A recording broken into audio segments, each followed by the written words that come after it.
আজকে আমি যে বিষয়টা নিয়ে আলোচনা করার ইচ্ছা পোষণ করেছি, এখানে যারা উপস্থিত আছি প্রত্যেকেই জান্নাতে যেতে চায় কি চাই না? সবাই জান্নাতে যেতে চায়।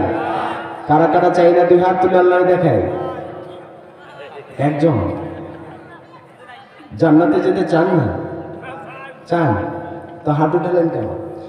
জান্নাতে আমরা প্রত্যেকেই যেতে চাই, কিন্তু আমল করতে রাজি নাই।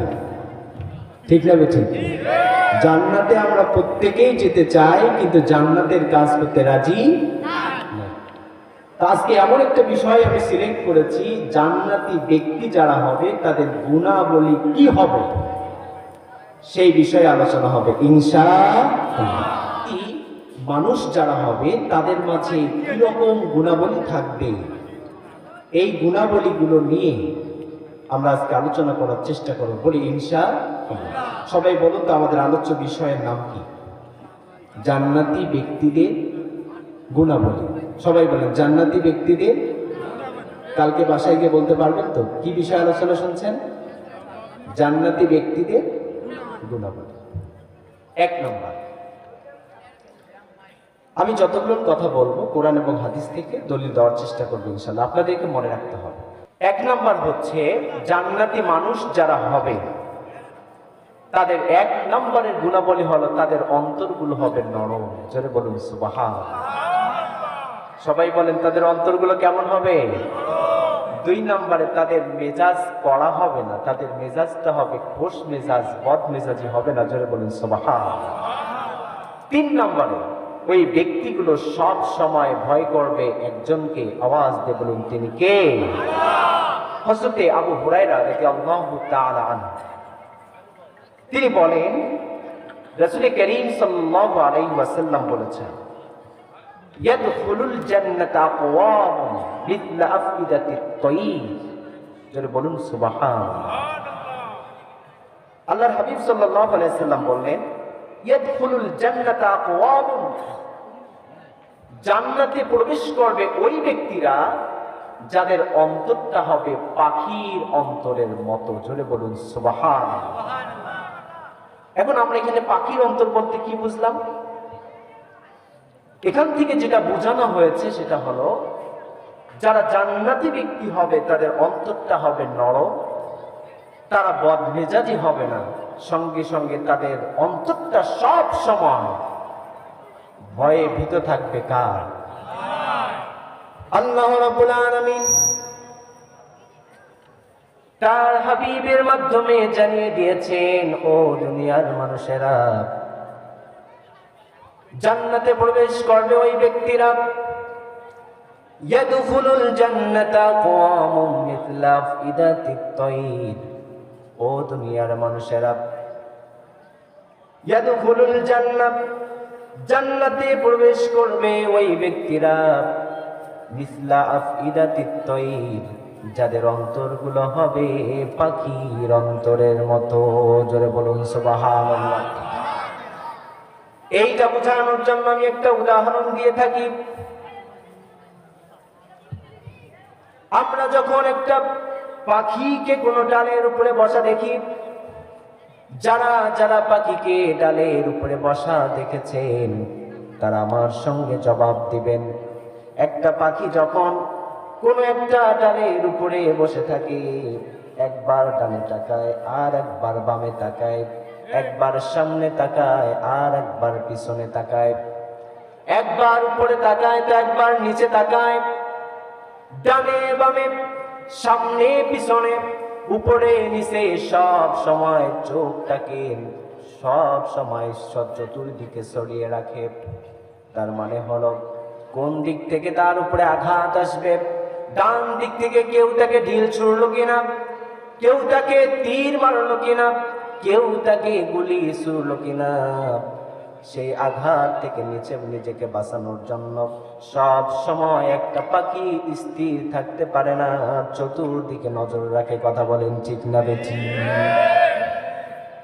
যখনই আপনি নিচে দাঁড়িয়ে ওই পাখিটাকে লক্ষ্য করে একটা ঢিল ছুড়তে আপনি যাবেন, ঢিল ছুড়ার আগে দেখবেন ওই পাখিটা সেখান থেকে উড়ে পালিয়ে যায়। ঠিক না বেঠিক? কিন্তু যেই পাখিটা সতর্ক থাকে, চতুর্দিকে নজর যেই পাখিটার থাকে না, অনেক সময় আমাদের ঢিলের আঘাতে, আমাদের তীরের আঘাতে, গুলির আঘাতে মারা যায় কি যায় না? তার মানে বোঝা যায় ওই পাখিটার নজর চতুর্দিকে ছিল। আর যেই পাখিটা চতুর্দিকে নজর রাখে, তার অন্তরে একটা ভয় কাজ করে, কখন জানি কে আমাকে তীর মারবে, কখন জানি কে আমাকে গুলি ছুড়বে, কে আমাকে পাথর মারবে। এই ভয়ে সব সময় তার অন্তরটা ভীত থাকে। যখনই তার দিকে তীর ছোড়া হয়, তীর ছোড়ার আগেই পাখি আর ডালে থাকে না। এখান দিয়ে কি বোঝানো হলো? আল্লাহর হাবিব সাল্লাল্লাহু আলাইহি ওয়াসাল্লাম এই হাদিসের মাধ্যমে রূপক অর্থ গ্রহণ করেছেন। জান্নাতে প্রবেশ করবে ওই সমস্ত ব্যক্তিরা যাদের অন্তরটা হবে পাখির অন্তরের মতো। তার মানে জান্নাতি মানুষ যারা হবে, তারা যখন রাস্তায় চলবে, সব সময় তাদের অন্তরে একটা ভয় কাজ করবে, আমি যেই কথাগুলো বলছি না জানি আমার কথায় আল্লাহ নারাজ হয়ে যান কিনা, যেইভাবে কথা বলছি এইভাবে কথা বলা আল্লাহ পছন্দ করেন নাকি অপছন্দ করেন, যেই কাজটা আমি করছি এই কাজটাতে আল্লাহ খুশি হবেন নাকি নারাজ হবেন, যেই মানুষটার সঙ্গে আমি চলছি ওই মানুষটার সঙ্গে চলার কারণে আমার আল্লাহ খুশি হবে নাকি বেজার হবেন। এইভাবে করে একটা মানুষ যখন ব্যবসা প্রতিষ্ঠানে থাকে, উনি চিন্তা করেন যেইভাবে আমি ব্যবসা বাণিজ্য করছি এইভাবে ব্যবসা করলে আল্লাহ খুশি হবেন নাকি নারাজ হবেন। দুনিয়ার কোনো মানুষ যেখানে দেখে না একজন ব্যবসায়ী তার ঘরের ভিতরে ঢুকে একটা ভালো পণ্যের সাথে আর একটা খারাপ পণ্য মিশিয়ে ভেজাল মিশিয়ে বাজারে বিক্রি করতে পারে কি পারে না? কিন্তু যারা জান্নাতি হবে ওই মানুষগুলো যতই অন্ধকার হোক না কেন কখনো এই কাজ করতে পারবে না। কার ভয়ে? জোরে বলুন না, কার ভয়? রাতের আধারে গভীর অন্ধকার একটা রুমের ভিতরে সে ঢুকে আছে, হঠাৎ করে তার সামনে একটা পাপ কাজ করার মতো সুযোগ হয়ে গেল। কিন্তু ওই মানুষটা যদি জান্নাতি হয়, জান্নাতি মানুষ হলে দুনিয়ার কোন মানুষের ভয় তার প্রয়োজন নাই। ওই জায়গায় যার ভয়ে পাপ করবে না, জোরে বলুন তিনি কে? এই মানুষটা যখন রাস্তায় চলে চতুর্দিকে তাকাতে পারে না, কোন বেগানা নারীর দিকে তার দৃষ্টি যখন চলে যায় সঙ্গে সঙ্গে চোখটা নামিয়ে ফেলবে। কার ভয়ে? জোরে বলুন, কার ভয়ে? মা বাবার সঙ্গে যখন কথা বলবে উচ্চ আওয়াজে কড়া ভাষায় মা বাবাকে কথা বলা যাবে না। জোরে বলুন, কার ভয়ে? এই মানুষটা যখন সব জায়গায় চিন্তা করবে আমি যেই কথা বলছি, যেই কাজ করছি, যেখানে যাচ্ছি, যেখানে বসছি, যেই মানুষগুলোর সঙ্গে চলছি, এই মানুষগুলোর সঙ্গে চললে আমার আল্লাহ খুশি হবেন নাকি বেজার হবেন, এই ভয় যাদের অন্তরে থাকে এই মানুষগুলোকেই আল্লাহ জান্নাতে ঢুকাই দেবেন। জোরে বলুন সুবহান। তাহলে এক নাম্বার পয়েন্ট হলো যাদের অন্তরটা হবে নরম, যারা বদ মেজাজি হবে না, যারা খোশ মেজাজি হবে, মানুষের সঙ্গে একেবারে কর্কশ ভাষায় যারা কথাবার্তা বলবে না। অনেক মানুষ এমন আছে না, কথা বলার সঙ্গে সঙ্গে এমন ভাবে একটা রিয়াক্ট করে, এমন ভাবে রিয়াক্ট করলো ওর বাপরে বাপ, মনে হচ্ছে ওনার সঙ্গে কথা বলাটাই ভুলে গেছে। ঠিক না বেঠি? এত বদমেজাজি মানুষ। আবার এমনও কিছু মানুষ আছে যাদের সঙ্গে কথা বললে ঘন্টার পর ঘন্টা চলে যায় কিন্তু উঠতে মনে চায় না। কথা বলেন ঠিক না বেঠি? অত্যন্ত নরম হৃদয়ের মানুষ আমাদের সমাজে আছে না নেই? মানুষদের সঙ্গে যখন কথা বলে তখন অত্যন্ত নরম ভাষায়, কোমল ভাষায়, বিনয়ের সাথে কথা বলে। আল্লাহ রাব্বুল আলামিন এই মানুষগুলোকে জান্নাতে প্রবেশ করাবেন। জোরে বলুন সুবহান।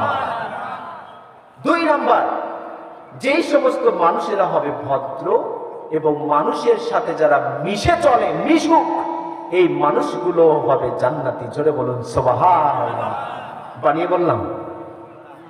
আল্লাহর হাবিবের সাহাবী হযরত আব্দুল্লাহ ইবনে মাসউদ রাদিয়াল্লাহু তাআলা আনহু বলেন, আল্লাহর হাবিব সাল্লাল্লাহু আলাইহি ওয়াসাল্লাম বলেছেন, হুররিমা আলান নার কুল্লু লাইলিন সাহলিন করিবিন মিনান নাস। মনোযোগ দেওয়ার জন্য সবাইকে অনুরোধ করব। আজকে যে কয়েকটা পয়েন্ট বলবো প্রত্যেকের জন্য অত্যন্ত গুরুত্বপূর্ণ। এই গুণগুলো যদি আমরা আমাদের ভিতরে ঢুকাতে পারি, আমাদের স্বপ্নের সেই জান্নাত আল্লাহ আমাদের দান করবে। এই কাজগুলো করার দরকার আছে না নেই? আল্লাহর হাবিব সাল্লাল্লাহু আলাইহি সাল্লামের সাহাবী হযরত আব্দুল্লাহ ইবনে মাসউদ রাদিয়াল্লাহু তাআলা আনহু বলেন, হুররিমা আলান নার, আল্লাহ রাব্বুল আলামিন ওই সমস্ত ব্যক্তিদের জন্য জাহান্নামকে হারাম করে দিয়েছেন। কাদের জন্য? কুল্লু লাইলিন, প্রত্যেক নরম অন্তর অর্থাৎ ভদ্র মানুষদের জন্য আল্লাহ তাআলা জাহান্নামকে হারাম করে দিয়েছেন। জোরে বলুন সুবহানাল্লাহ। সাহলিন করিবিন মিনান নাস, আর যেই মানুষগুলো মানুষের সাথে মিশে থাকে, মিশুক, অহংকার করে, দাম্ভিকতা প্রদর্শন করে, নিজেকে অন্যের সাথে মিশতে পড়ে ছোট মনে হবে, এই ভাব নিয়ে যারা থাকে না, যারা মানুষদের সঙ্গে মিশে থাকে, এই মানুষগুলোর জন্য আল্লাহ তাআলা জাহান্নামের আগুনকে হারাম করে দিয়েছেন। জোরে বলুন সুবহানাল্লাহ। আমাদের সমাজের ভিতরে অনেক মানুষ আছে, যেই মানুষগুলো মানুষের সঙ্গে যখন কথা বলে, যখন মানুষের সঙ্গে মিশে, অত্যন্ত নরম কোমল ভাষায় কথা বলে। কথা বলেন ঠিক না বেঠিক? তাদের অন্তরগুলো হয় অত্যন্ত নরম, অত্যন্ত ভদ্র, অত্যন্ত বিনয়ী। যেই সমস্ত মানুষেরা নরম হৃদয়ের অধিকারী হবে, যারা বিনয়ী হবে, আর যারা অহংকার করে মানুষদেরকে দূরে ঠেলে দেবে না, যারা মানুষদেরকে কাছে টেনে নেবে, যারা মানুষদের সঙ্গে মিলে মিশে বসবাস করবে, আল্লাহ রাব্বুল আলামিন তাদের জন্য জাহান্নামের আগুনকে হারাম করে দিয়েছে। জোরে বলুন সুবহানাল্লাহ। তাহলে যারা মানুষের সঙ্গে মিশে থাকে তাদের জন্য আল্লাহ তাআলা জাহান্নামের আগুনকে হারাম করেছেন। আমরা কি মানুষের সঙ্গে মিশে থাকতে চাই? সবাই বলেন মিশে থাকতে চাই। মানুষের থেকে দূরে দূরে থাকা এটা কখনো উচিত না। মানুষকে ছোট ভেবে তাদের সঙ্গে না মিশে এটা কখনো উচিত নয়। আমাদেরকে সকলকে কাছে টানতে হবে, সকলকে কাছে টেনে নিয়ে সবাই মিলে একটা সুন্দর সমাজ গঠন করার দরকার আছে না নাই? এই জন্য সকলকে কাছে টানার দরকার আছে না নাই? তাহলে আল্লাহ রাব্বুল আলামিনের হাবিব বলছেন, ওই সমস্ত মানুষদের জন্য আল্লাহ তাআলা জাহান্নামের আগুনকে হারাম করে দিয়েছেন যারা ভদ্র এবং যারা মানুষের সাথে মিশে থাকে, তাদের জন্য আল্লাহ জাহান্নামের আগুনকে হারাম করেছেন। যাদের জন্য জাহান্নাম হারাম, তাদের জন্য তো জান্নাত ছাড়া আর কোনো রাস্তা নেই। কথা বলেন ঠিক না বেঠিক? 3 নাম্বার, এবার আসুন, যারা দুর্বল, মানুষের চোখে যারা হেয়, মানুষ যাদেরকে হেয় প্রতিপন্ন করে, ঠাট্টা বিদ্রূপ করে, আর যারা কসম পূর্ণ করে, তাদের জন্য আল্লাহ রাব্বুল আলামিন জান্নাত প্রস্তুত করে রেখেছেন। আওয়াজ দিন সুবহানাল্লাহ।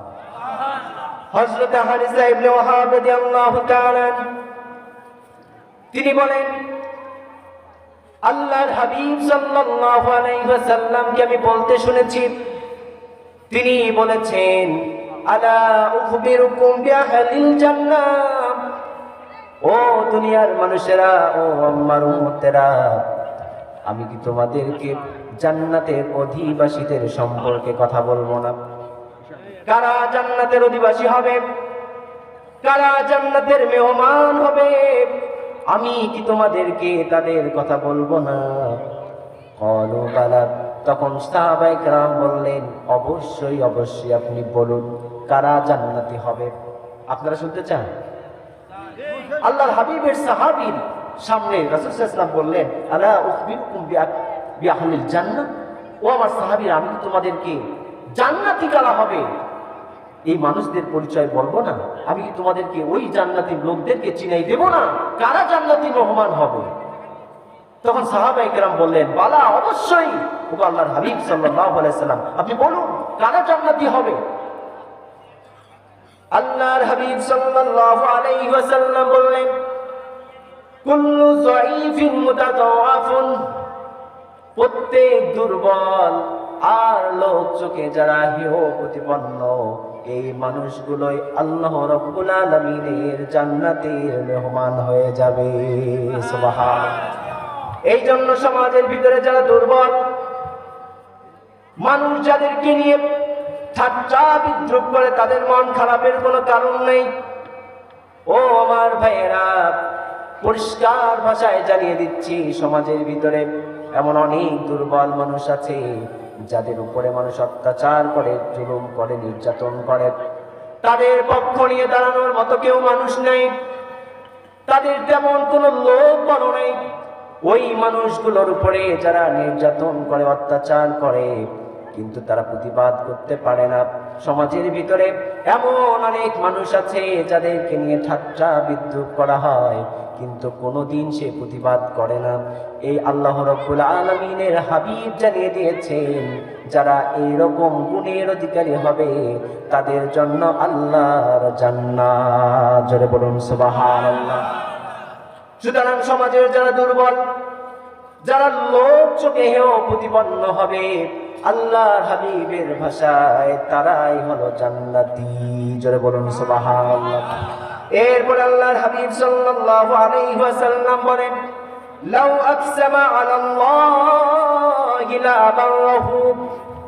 3 নম্বরে ওই সমস্ত লোক হবে জান্নাতি যেই সমস্ত মানুষেরা আল্লাহর নামে কসম করে তা পূর্ণ করে। জোরে বলুন সুবহানাল্লাহ। আমাদের সমাজের ভিতরে কসমকারী লোক আছে না নেই? কথায় কথায় কসম করে, আল্লাহর কসম আপনার বাড়িতেছে পুরো, পরের দিনে যে হাজির আছে না নেই? আল্লাহর কসম তোর বাড়িতে আর একটা পা রাখবো না আমি, পরের দিনে যে একদম ভাত খেতেছি। আপনার কসম গেল কোথায়? কথায় কথায় কসম করে। মাথায় রাখবেন, যে কসমগুলো করছেন কিয়ামতের ময়দানে এই কসমগুলোর জবাব দিতে হবে কি হবে না? যেই মানুষগুলো কসম করার পরে কসম পূর্ণ করে, আল্লাহর হাবিব সাল্লাল্লাহু আলাইহি ওয়াসাল্লাম বলছেন, এরাই হলো জান্নাতের মেহমান। জোরে বলুন সুবহানাল্লাহ। এরপরে আল্লাহর হাবিব সাল্লাল্লাহু আলাইহি ওয়াসাল্লাম বলছেন, আলা উখবিরুকুম বিআহলিন নার। ও আমার সাহাবীরা, আমি কি তোমাদেরকে জান্নাতি লোকের পরিচয় তো দিলাম, জাহান্নামী কারা হবে এর পরিচয় দেব না? তোমরা কি জাহান্নামী কারা হবে এটা জানতে চাও না? এবার বলেন তো, আপনারা জানতে চান কিনা কারা জাহান্নামী হবে? এই পর্যন্ত 3টা গুণের কথা বলেছি। 1 নাম্বার হচ্ছে যারা সমাজের ভিতরে দুর্বল, যাদেরকে সমাজের মানুষেরা, দাম্ভিকরা, অহংকারীরা, যাদের ক্ষমতা আছে, যারা তাদের উপরে জুলুম করে, অত্যাচার করে, নির্যাতন করে, এই সমস্ত দুর্বল এবং লোক চোখে হেয় প্রতিপন্ন কসম যারা পূর্ণ করে, এদের জন্য যেমন জান্নাত, তেমনি ভাবে আল্লাহর হাবিব সাল্লাল্লাহু আলাইহি ওয়াসাল্লাম বলছেন, আলা উখবিরুকুম বিআহলিন নার। আমি কি তোমাদেরকে জাহান্নামী লোকদের পরিচয় দেব না? সাহাবায়ে কেরাম বললেন, ক্বালু বালা, অবশ্যই, হ্যাঁ আপনি বলুন জাহান্নামী লোক কারা হবে? আল্লাহর হাবিব সাল্লাল্লাহু আলাইহি ওয়াসাল্লাম বলেন, কুল্লু উতুল্লিন জাওয়াজিন মুস্তাকবিরিন। আল্লাহর হাবিব সাল্লাল্লাহু আলাইহি ওয়াসাল্লাম 3 শ্রেণীর ব্যক্তির কথা বললেন, মনোযোগ দিয়ে শোনার জন্য অনুরোধ করছি। 1 নম্বরে কুল্লু লাইয়িনিন। আল্লাহর হাবিব সাল্লাল্লাহু আলাইহি ওয়াসাল্লাম বলেন, কুল্লু উতুল্লিন, সমাজের ভিতরে যারা দুশ্চরিত্র, যাদের চরিত্র নাই, যারা চরিত্রহীন, যারা জেনা ব্যভিচারকারী, যারা এই সমাজের ভিতরে যারা সব থেকে নিকৃষ্ট ব্যক্তি, এরকম চরিত্রহীন ব্যক্তিরাই হবে জাহান্নামী। জোরে বলুন নাউযুবিল্লাহ। 1 নম্বরে হলো চরিত্রহীন ব্যক্তি, দুশ্চরিত্র, যাদের চরিত্র ভালো নয়, এই সমস্ত মানুষেরা যাবে জাহান্নামে। 2 নম্বরে জাওয়াজিন, যেই সমস্ত মানুষেরা কথায় কথায় মানুষের সঙ্গে ঝগড়ায় লিপ্ত হয়ে যায়, আল্লাহর হাবিব বলেছেন এরাও হলো জাহান্নামী। জোরে বলুন নাউযুবিল্লাহ। 1 নম্বরে কি? 1 নম্বরে হলো যাদের চরিত্র নাই, দুশ্চরিত্র, চরিত্রহীন ব্যক্তি, এই ব্যক্তিরা যাবে জাহান্নাম। জোরে বলুন না নাউযুবিল্লাহ। আমাদের সমাজের ভিতরে এইরকম চরিত্রহীন মানুষ আছে না নাই? 2 নম্বর, যারা সব সময় সামান্য কিছু খুটখাট বিষয় নিয়ে ঝগড়া লাগিয়ে দেয়, এমন মানুষ আছে না নাই? ঝগড়াতে মানুষ, এরা কখনো জান্নাতে যেতে পারে না, এরাই হলো জাহান্নাম। জোরে বলুন না ও। ও আমার মায়েরা, যারা আমার কথাগুলো শুনছেন, ঝগড়া বেশি লাগে সব থেকে আমার মা এবং বোনদের কারণে। কথা বলেন ঠিক না বেঠিক? যেই বাড়ির জন্য ঝগড়া করলেন, যেই সহায় সম্পত্তির জন্য ঝগড়া করলেন, যেই জিনিসটা পাওয়ার জন্য ঝগড়া করলেন, ও মা আপনার পায়ে হাতে অনুরোধ করছি একটু শোনার জন্য। ওই জিনিসটা তো দুনিয়ায় থেকে যাবে, কবরে নিয়ে যেতে পারবেন না। যেই জমির জন্য বাবা ভাইয়ের সঙ্গে ঝগড়া করে বাড়ি থেকে বের হয়ে আসলেন, ওই জমিটা তো আপনি আপনার কবরে নিয়ে যেতে পারবেন না। যেই জিনিসটা পাওয়ার জন্য স্বামীর সঙ্গে ঝগড়া করলেন, ওই জিনিসটা তো আপনি কবরে নিয়ে যেতে পারবেন না। যেই কানের দুল, যেই নাকের ফুল, যেই জামা কেনার জন্য স্বামীর সঙ্গে তালাক পর্যন্ত দিয়ে ফেললেন, ওই জামা, ওই অলংকার কবরে নিয়ে যেতে পারবেন না। আর এই ঝগড়া করার কারণে জান্নাত তো পাবেন না, জাহান্নাম ছাড়া উপায় থাকবে না। কথা বলেন ঠিক না বেঠিক? এই জন্য আল্লাহ হাবিব সাল্লাল্লাহু আলাইহি ওয়াসাল্লাম বলেন, 2 নম্বরে যেই সমস্ত ব্যক্তি ঝগড়াতে হবে, যারা মানুষের সঙ্গে সব সময় একটু সামান্য কথা কম বেশি হলেই ঝগড়ায় লিপ্ত হয়ে যায়, এমন মানুষ আছে না নাই? কথায় কথায় ঝগড়া। অনেক পরিবার এমনও আছে, যেই সমস্ত পরিবারের কারণে সকালবেলা যখন মানুষ ঘুম থেকে জাগে, তাদের ঝগড়া শুনে। কথা বলেন ঠিক না বেঠিক? আবার এমনও পরিবার আছে, রাতের বেলা মানুষ ঘুমাতে যায় ওই পরিবারের ঝগড়া শুনে। ঠিক না বেঠিক? সকাল থেকে সন্ধ্যা রাত পর্যন্ত খালি ঝগড়া ঝগড়া, ঝগড়া শেষ হয় না। দিনের পর দিন, রাতের পর রাত, মাসের পর মাস, বছরের পর বছর তাদের পরিবারে শুধু ঝগড়া চলতেই থাকে। অথচ আল্লাহর হাবিব সাল্লাল্লাহু আলাইহি সাল্লাম বলছেন, যারা ঝগড়াতে হবে এই সমস্ত ব্যক্তিদের জন্য হতো জাহান্নাম। জোরে বলুন নাউযুবিল্লাহ। ঝগড়া করা যাবে, খালি আমাকে ঘামাইয়া শুনবেন কিন্তু মানবেন না। ঝগড়া করা যাবে? কারা কারা ঝগড়া করবেন 2 হাত তুলে আল্লাহর দেখান।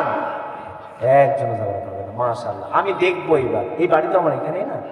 যদি কেউ আপনাদের মধ্যে এখানকার একজন ঝগড়ায় লিপ্ত হয়েছেন, সেদিন তো হাত তোলেন নেই, তাহলে কিন্তু আমি ধরবো।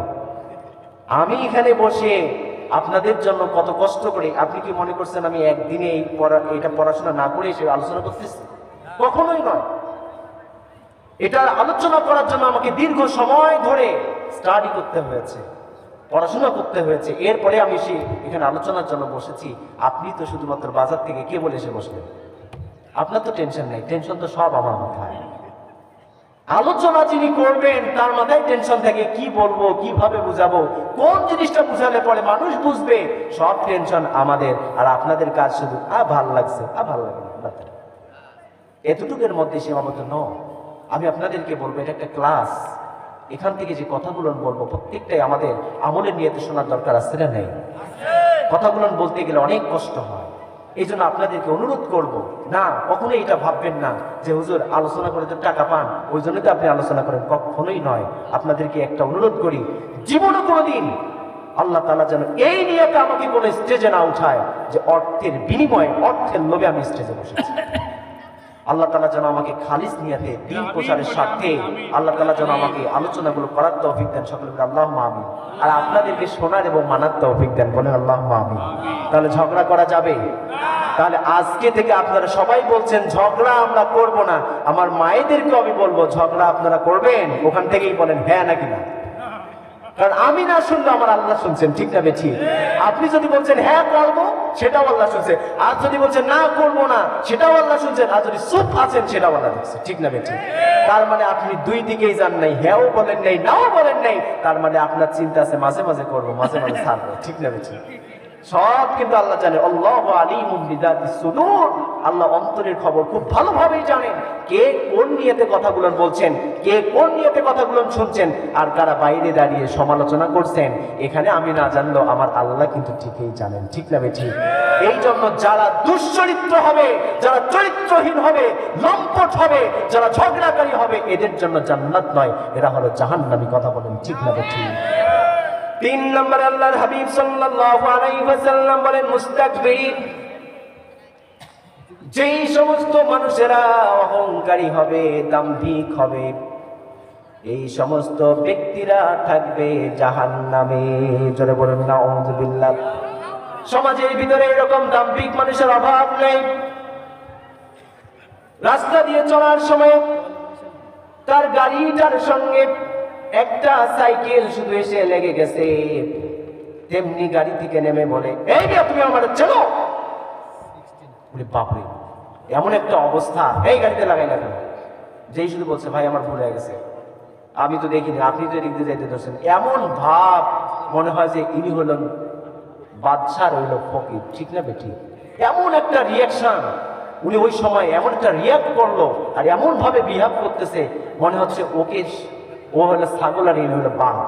এরকম একে ধরে ফেলে মনে হয় তাকে আর যাইতেই দেবে না। কি অহংকারী!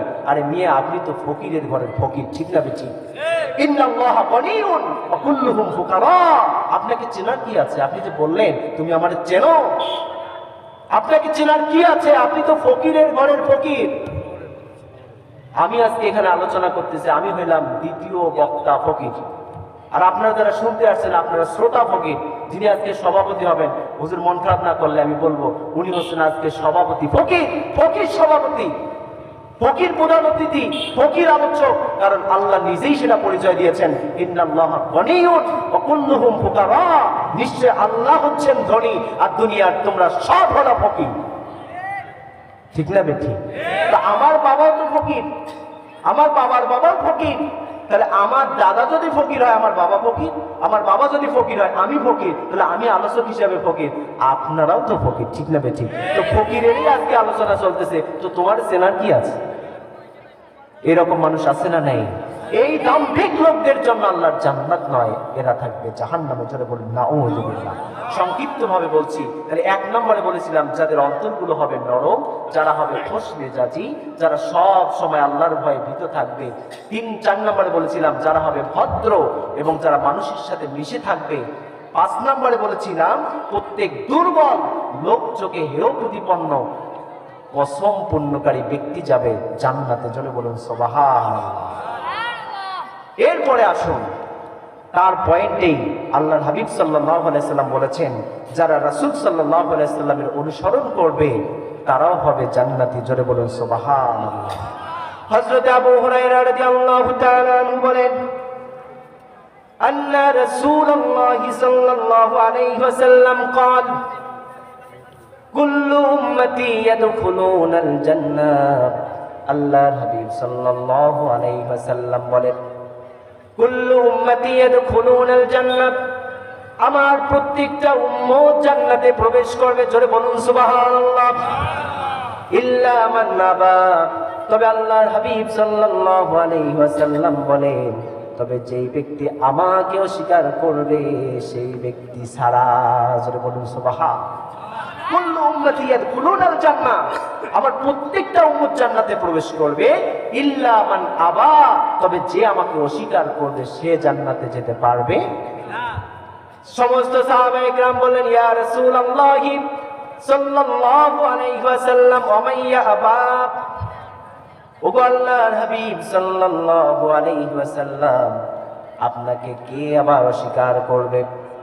দুনিয়ার কোন মুমিন তো আপনাকে অস্বীকার করতে পারে না, সবাই তো আপনাকে অবশ্যই অবশ্যই স্বীকার করবে, আপনার আনুগত্য করবে। আল্লাহর হাবিব সাল্লাল্লাহু আলাইহি ওয়াসাল্লাম বলেন, মান আতাআনি দাখালাল জান্নাত, যেই ব্যক্তি আমার আনুগত্য করবে সেই ব্যক্তি জান্নাতে প্রবেশ করবে। জোরে বলুন সুবহানাল্লাহ। যেই ব্যক্তি আমার অনুসরণ করবে সেই ব্যক্তি জান্নাতে প্রবেশ করবে। ওমান আসানি ফাকাদ আবা, আর যে ব্যক্তি আমার অবাধ্য হবে সেই আমাকে অস্বীকার করবে। জোরে বলুন নাউযুবিল্লাহ। এবার একটু মনোযোগ দিয়ে এই কথাগুলো শুনবেন। আল্লাহর হাবিব সাল্লাল্লাহু আলাইহি সাল্লাম কি বললেন? কুল্লু উম্মতি ইয়াদখুলুনাল জান্নাহ, আমার প্রত্যেকটা উম্মত জান্নাতে প্রবেশ করবে। জোরে বলুন সুবহানাল্লাহ। প্রথম পয়েন্ট, আমার সমস্ত উম্মত জান্নাতে প্রবেশ করবে। ইল্লা মান আবা, তবে ওই সমস্ত ব্যক্তি ছাড়া যারা আমাকে অস্বীকার করবে। আচ্ছা বলুন তো, প্রথম কথাটা ইউনিভার্সালি সবার জন্য ছিল, আমার প্রত্যেকটা উম্মতই জান্নাতে প্রবেশ করবে ইল্লা মান আবা, তবে যারা আমাকে অস্বীকার করবে তারা ছাড়া। তার মানে বোঝা গেল যে আল্লাহর হাবিব সাল্লাল্লাহু আলাইহি সাল্লামের উম্মতের ভিতরেও এমন কিছু মানুষ আছে যারা আল্লাহর হাবিবকে অস্বীকার করবে। কথা বলেন ঠিক না বেঠিক? এই জন্য আল্লাহর হাবিব সাল্লাল্লাহু আলাইহি সাল্লাম প্রথমে বললেন আমার প্রত্যেকটা উম্মত জান্নাতে প্রবেশ করবে, তবে তারা ছাড়া যারা আমাকে অস্বীকার করবে। সাহাবায়ে কেরাম প্রশ্ন করলেন, ওমা ইয়াবা ইয়া রাসূলুল্লাহ সাল্লাল্লাহু আলাইহি ওয়াসাল্লাম, আপনাকে আবার কে অস্বীকার করবে? আল্লাহর হাবিব সাল্লাল্লাহু আলাইহি সাল্লাম বললেন, মান আতাআনি, যেই ব্যক্তি আমার আনুগত্য করবে, আমার অনুসরণ করবে, আমি যেইভাবে নামাজ পড়েছি, যেইভাবে রোজা রেখেছি, যেইভাবে হজ করেছি, যেইভাবে যাকাত দিতে বলেছি, তারা আমার তরিকায় যদি তাদের সমস্ত কাজ করে, তারাই প্রবেশ করবে জান্নাতে। জোরে বলুন সুবহানাল্লাহ। আল্লাহর হাবিব সাল্লাল্লাহু আলাইহি ওয়াসাল্লামের অনুসরণ হবে সব জায়গায়।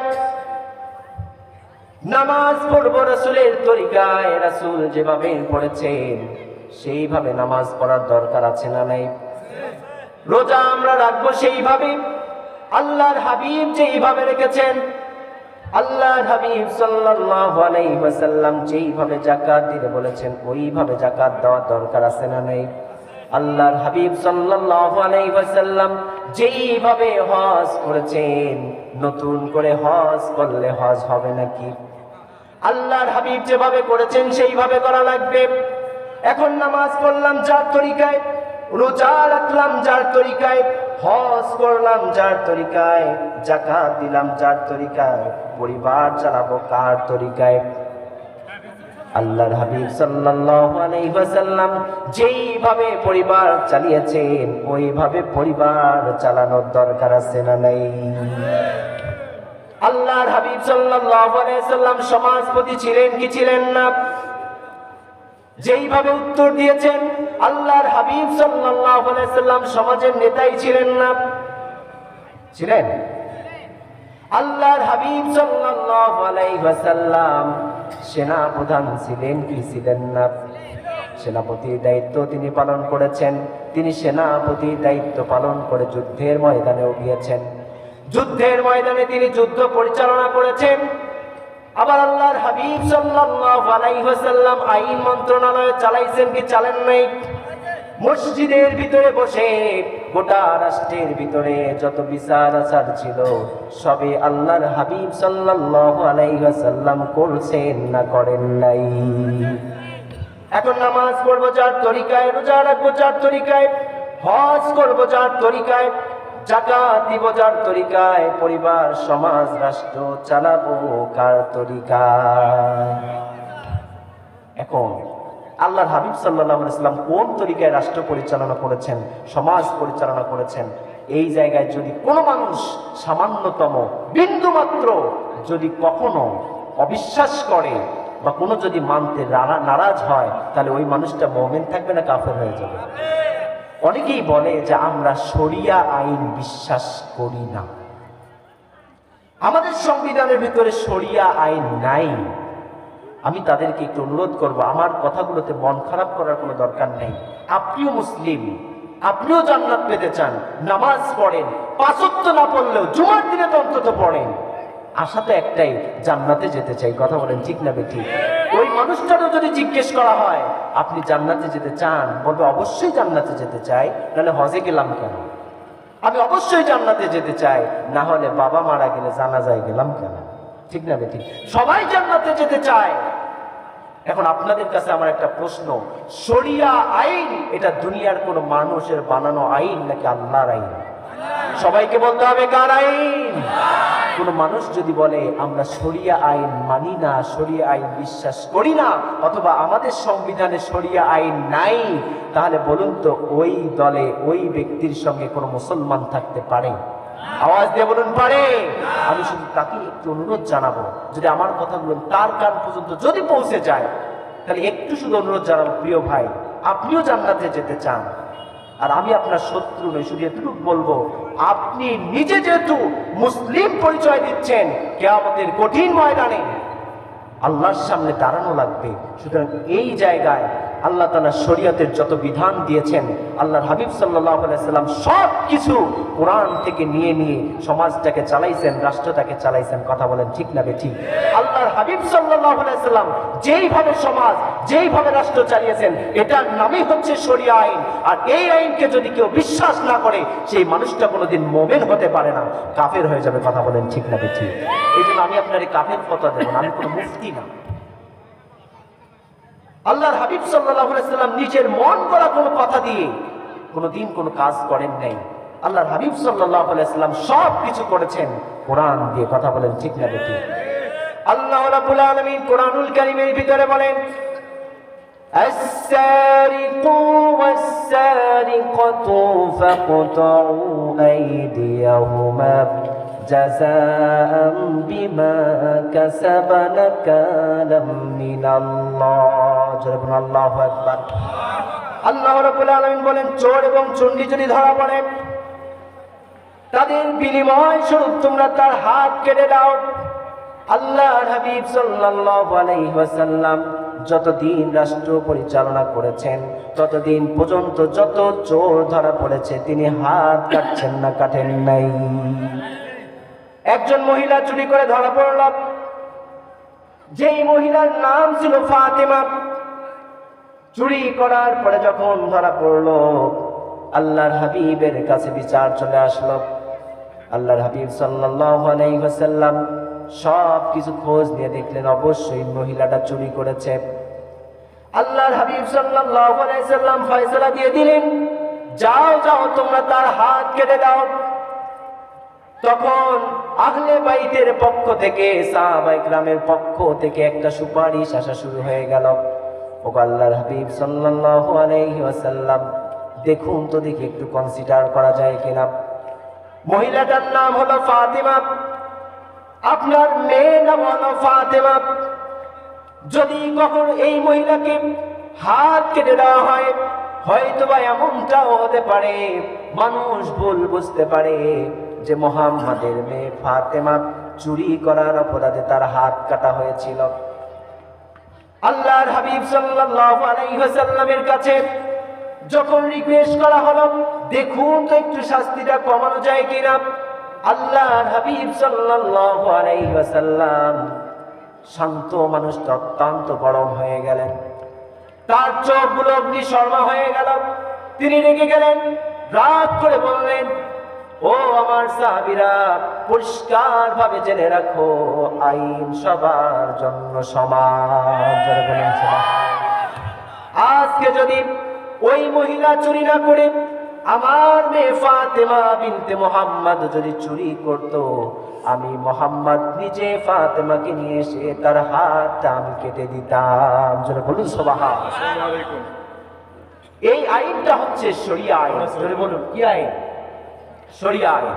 তাহলে শরিয়া আইন এটা দুনিয়ার মানুষের কোনো বানানো আইন নয়। এই আইনটা কার? মনোযোগ আছে না গেছে আপনাদের? আমরা শরিয়া আইন বিশ্বাস করি কি করি না? সবাই বলেন বিশ্বাস করি কি করি না? কোন মানুষ যদি বলে শরিয়া আইন আমি বিশ্বাস করি না, আমরা তাকে মুসলমানই মনে করি না। কথা বলেন ঠিক না বেঠিক? এই জন্য তওবা করে ফিরে আসার দরকার আছে না নাই?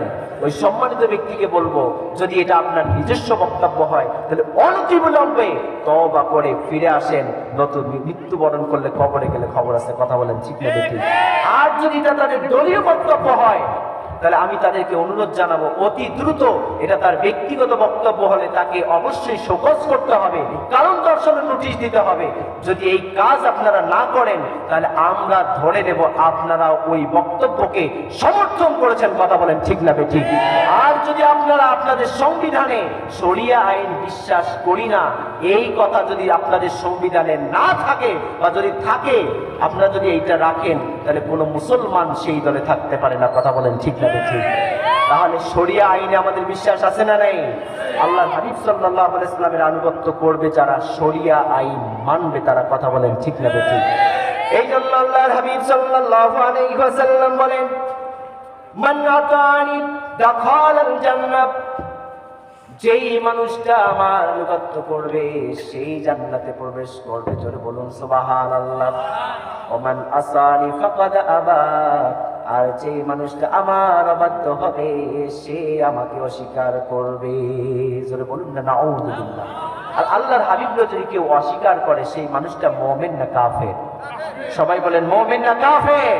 তাহলে আমরা কি মুমিন হতে চাই না কাফের হতে চাই? আমরা সবাই মুমিন হতে চাই। তাহলে রাসূলের আনুগত্য করার দরকার আছে না নাই? সবাই বলেন আছে না নাই?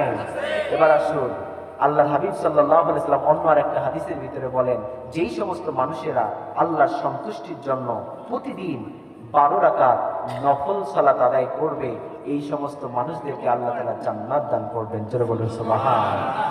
আল্লাহর হাবিব সাল্লাল্লাহু আলাইহি ওয়াসাল্লামের সহধর্মিণী উম্মে হাবিবা রাদিয়াল্লাহু তাআলা আনহা তিনি বলেন, ইয়াকুলু মা মিন আবদিন মুসলিমিন ইউসাল্লি লিল্লাহি কুল্লা ইয়াউমিন সিনতাই আশারাতা রাকাতান তাতাওয়ান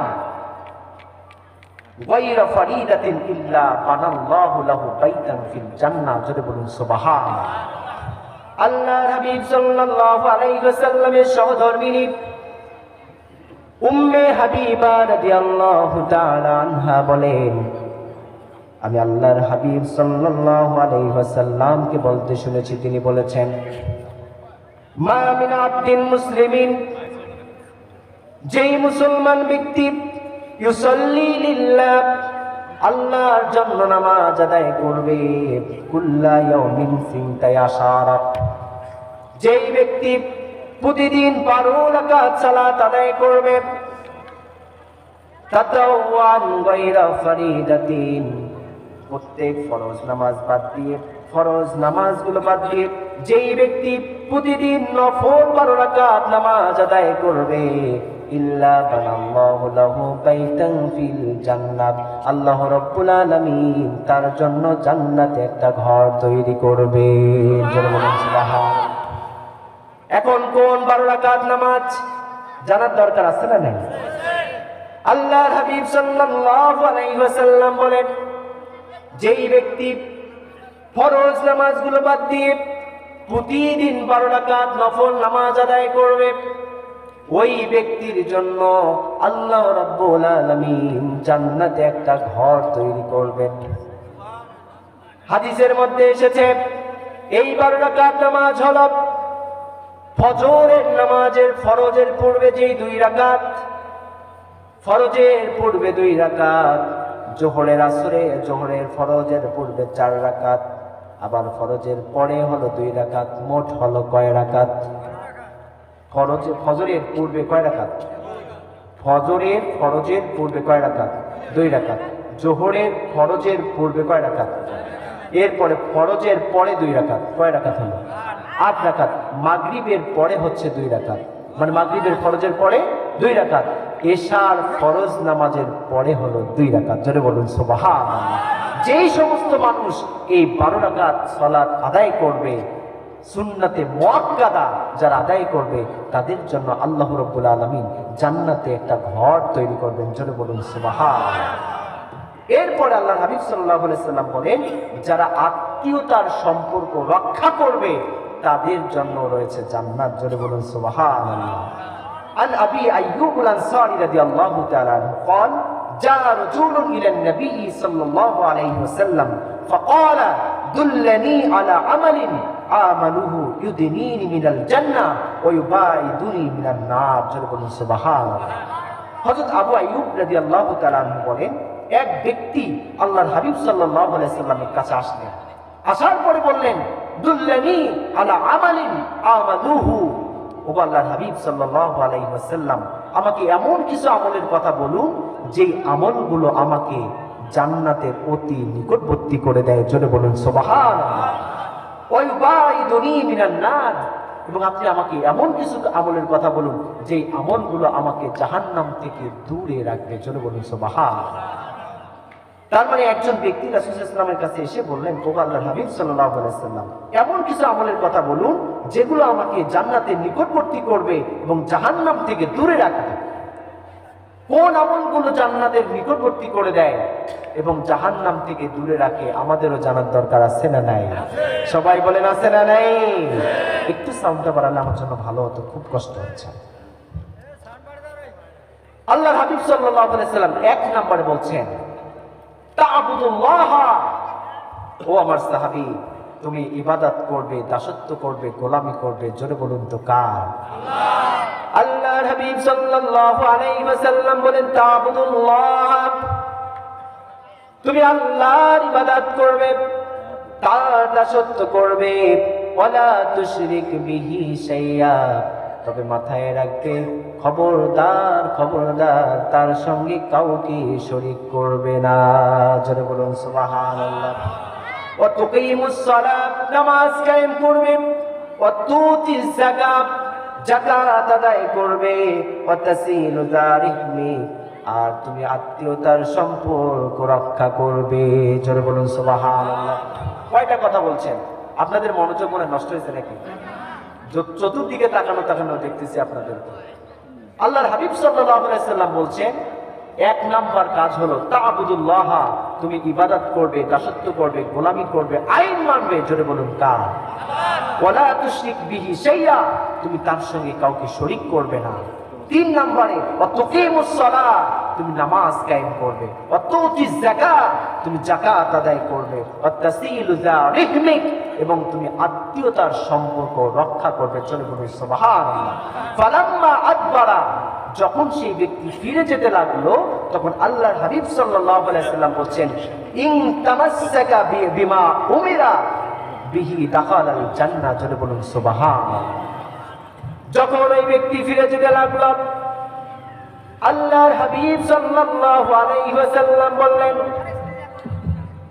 যখন ওই ব্যক্তি যদি যা তাকে আদেশ করা হয়েছে তা যদি সে পালন করে, আল্লাহর হাবিব সাল্লাল্লাহু আলাইহি ওয়াসাল্লাম বলেন, দাখালাল জান্নাহ, ওই ব্যক্তি জান্নাতে প্রবেশ করবে। জোরে বলুন সুবহানাল্লাহ। এই জন্য জান্নাতে যদি যেতে চাই, এক নম্বরে ইবাদত করতে হবে কার? দাসত্ব হবে কার? গোলামি হবে কার? আইন মানব কার? মানসি কার? মানুষের। মানুষের আইন মেনে জান্নাতে যাওয়া যাবে? এই জন্য কার আইন চাই? সবাই বলেন, আমরা কার আইন চাই? আল্লাহর আইন চাই যারা, দুই হাত তুলে আল্লাহরে দেখাবো তারা। লিল্লাহি তাকবীর।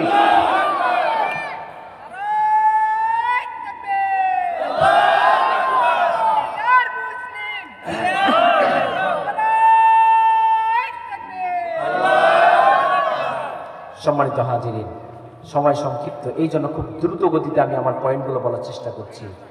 আল্লাহর হাবিব সাল্লাল্লাহু আলাইহি সাল্লামের কাছে একজন ব্যক্তি আসলেন। আসার পরে বললেন, ওগো আল্লাহর হাবিব সাল্লাল্লাহু আলাইহি ওয়াসাল্লাম, আমাকে এমন কিছু আমলের কথা বলুন যে আমলগুলো আমাকে জান্নাতের নিকটবর্তী করে দেবে এবং জাহান্নাম থেকে দূরে রাখবে।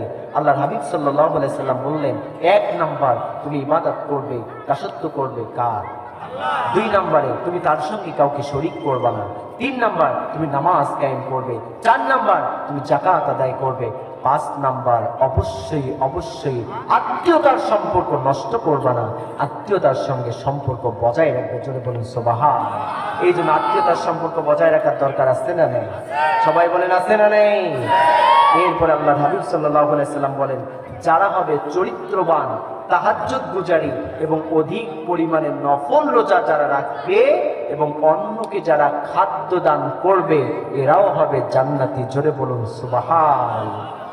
হযরত আলী রাদিয়াল্লাহু তাআলা আনহু বলেন, قال رسول الله صلى الله عليه وسلم إن في الجنة لغرفا يرى ظهورها من بطونها وبطونها من ظهورها। আল্লাহর হাবিব সাল্লাল্লাহু আলাইহি ওয়াসাল্লাম বলেন, নিশ্চয়ই জান্নাতের ভিতরে এমন একটা প্রাসাদ আছে, যেই প্রাসাদটার ভিতর থেকে বাহিরটা দেখা যায়, আবার বাহির থেকে ভিতরটা দেখা যায়। এমন সুন্দর করে আল্লাহ রাব্বুল আলামিন জান্নাতের ভিতরে একটা প্রাসাদ তৈরি করে রেখেছেন। তখন একজন আরব বিদুইন দাঁড়িয়ে বলল, ও আল্লাহর হাবিব সাল্লাল্লাহু আলাইহি ওয়াসাল্লাম, লিমান হিয়া ইয়া নবী আল্লাহ, ও আল্লাহর হাবিব সাল্লাল্লাহু আলাইহি ওয়াসাল্লাম, জান্নাতের ভিতরে যেই ঘরটা আল্লাহ রাব্বুল আলামিন এমন ভাবে তৈরি করেছেন, যার ভিতর থেকে বাহিরটা দেখা যায়, বাহির থেকে ভিতরটা দেখা যায়, এই ঘরটা কার জন্য? জোরে বলুন না সুবহানাল্লাহ। আল্লাহর হাবিব সাল্লাল্লাহু আলাইহি ওয়াসাল্লাম বলেন, এক নাম্বার হলো মান আতাবাল কালাম, যেই ব্যক্তি মানুষের সঙ্গে উত্তম ভাবে কথা বলে। জোরে বলুন সুবহানাল্লাহ। যেই মানুষটা মানুষের সঙ্গে ভালো ভাষায় কথা বলে, নরম নরম কথা বলে, কোমল ভাষায় কথা বলে, যেই মানুষটা মানুষের সঙ্গে উত্তম কথা বলে, সেই মানুষটার জন্য হলো ওই প্রাসাদ। জোরে বলুন সুবহানাল্লাহ। আল্লাহর হাবিব সাল্লাল্লাহু আলাইহি ওয়াসাল্লাম বললেন, জান্নাতের ভিতরে এমন একটা প্রাসাদ আছে যার ভিতর থেকে বাহিরটা দেখা যায় এবং বাহির থেকে ভিতরটা দেখা যায়। জোরে বলুন সুবহানাল্লাহ। তখন একজন বিদুইন দাঁড়িয়ে বলল, ইয়া রাসূলুল্লাহ সাল্লাল্লাহু আলাইহি ওয়াসাল্লাম, ওই প্রাসাদটা কার জন্য? আল্লাহর হাবিব সাল্লাল্লাহু আলাইহি ওয়াসাল্লাম বললেন, লিমান আতাবাল কালাম, যে ব্যক্তি মানুষের সঙ্গে উত্তম ভাষায় কথা বলে, ওই প্রাসাদটা হলো তার জন্য। জোরে বলুন সুবহানাল্লাহ। দুই নম্বরে ওয়া আত'আমাত তাআম, যেই ব্যক্তি মানুষকে খাবার খাওয়ায়, আহার প্রদান করে, এই মানুষটার জন্য ওই প্রাসাদটা আল্লাহ দান করবেন। জোরে বলুন সুবহানাল্লাহ। তিন নম্বরে ওয়া আকামাস সিয়াম, যে ব্যক্তিটা অধিক পরিমাণে নফল রোজা পালন করে, তার জন্য আল্লাহ তাআলা ওই প্রাসাদটাকে তৈরি করে রেখেছেন। জোরে বলুন সুবহানাল্লাহ। চার নম্বরে ওয়া সাল্লা বিল লাইলি ওয়ান নাস নিয়াম, যেই ব্যক্তি দুনিয়ার সমস্ত মানুষ যখন ঘুমিয়ে থাকে, যেই মানুষটা রাতে উঠে তাহাজ্জুদের সালাত আদায় করে, ওই ব্যক্তির জন্য আল্লাহ তাআলা এই প্রাসাদকে তৈরি করে রেখেছেন। জোরে বলুন সুবহানাল্লাহ। সম্মানিত হাজিরিন, আমরা জান্নাতে যেতে চাই কি চাই না? যে আয়াতে কারিমা তেলাওয়াত করেছিলাম, অর্থটাও বলতে পারি নাই। আল্লাহ তাআলা বলছেন, ইন্নাল্লাহা আশতারা মিনাল মুমিনিনা আনফুসাহুম ওয়া আমওয়ালাহুম বিআন্না লাহুমুল জান্নাহ। আল্লাহ তাআলা বলছেন, নিশ্চয়ই আল্লাহ তাআলা জান্নাতের বিনিময়ে মুমিনদের জান এবং মাল সব কিছুকে ক্রয় করে নিয়েছেন। জোরে বলুন সুবহানাল্লাহ। ইউকাতিলুনা ফি সাবিলিল্লাহ, তারা জিহাদ করবে কার রাস্তায়। ফায়াকতুলুনা ওয়া ইউকতালুন, এবং তারা নিজেরা কাফির বেঈমানদেরকে মারবে এবং নিজেরাও শহীদ হয়ে যাবে। জোরে বলুন সুবহানাল্লাহ। ওয়াদান আলাইহি হাক্কান ফিত তাওরাত ওয়াল ইনজিল ওয়াল কুরআন, আর এই ওয়াদাটা আল্লাহ তিন জায়গায় করেছেন। জোরে বলুন সুবহানাল্লাহ। এক নম্বরে তাওরাত, দুই নম্বরে ইনজিল, তিন নম্বরে কোরআন। তিন জায়গায় আল্লাহ ওয়াদা করে বলেছেন, নিশ্চয় আল্লাহ তাআলা মুমিনদের জান এবং মালের বিনিময়ে আল্লাহ কিয়ামতের কঠিন ময়দানে তাদেরকে জান্নাত দান করবেন। এই জন্য যদি কখনো জীবন দেওয়ার জন্য, ইসলামের জন্য, কোরআনের জন্য যদি আমাদেরকে জীবন দেওয়ার প্রয়োজন হয়, আমরা দিতে রাজি আছি তো ইনশাআল্লাহ? মাল দিতে রাজি আছি তো ইনশাআল্লাহ? আমাদের জান এবং মালের বিনিময়ে আল্লাহ তাআলা আমাদেরকে জান্নাত দান করবেন। আমরা সকলেই যেন একসঙ্গে জান্নাতুল ফিরদাউসে থাকতে পারি। আল্লাহ তাআলা সেই তৌফিক আমাদেরকে দান করুন। যা কিছু বলেছি যদি ভুল হয়ে থাকে, আল্লাহ তাআলা আমাদেরকে নিজ গুণে ক্ষমা করে দেন। সকলে বলি আল্লাহুম্মা আমিন। ওয়া আকির দাওয়ানা আলহামদুলিল্লাহি রাব্বিল আলামিন। আসসালামু আলাইকুম ওয়া রাহমাতুল্লাহি ওয়া বারাকাতুহু।